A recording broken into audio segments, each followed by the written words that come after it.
Have you ever heard the legend? Hidden in the dim corners of an old bookstore, there might lie a script with a yellowed cover and no title.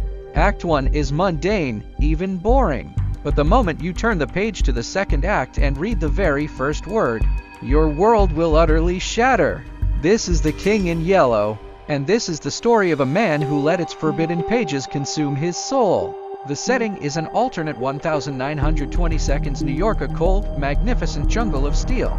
In this era of extreme nationalism, the government has established lethal chambers on the streets.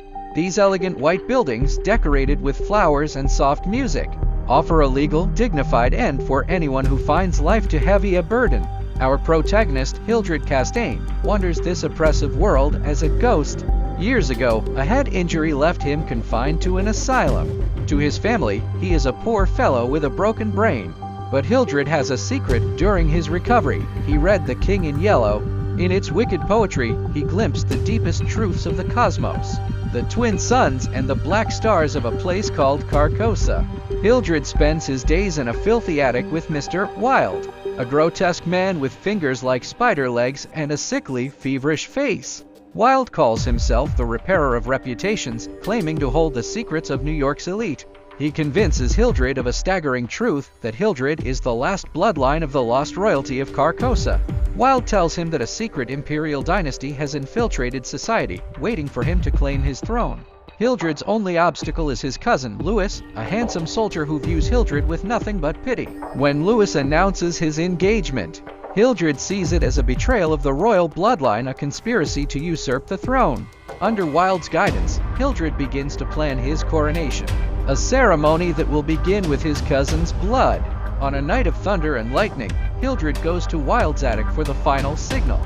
He finds Wilde dead, his throat torn open by his own vicious, earless cat. Hildred feels no grief, he sees only the herald of destiny. He grabs his proof of sovereignty, rushes home, and dons his robes and crown. In his mirror, he sees a majestic sovereign. He charges toward Louis's home, screaming, "The waves of Lake Holly have risen.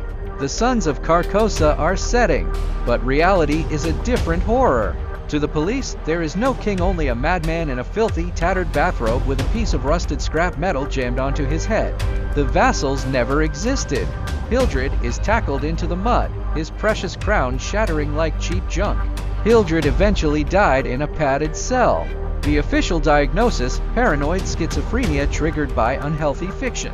But for those who have seen the yellow sign, the question remains, was he a madman in a bathrobe, or a king trapped in a world that had forgotten how to see the truth?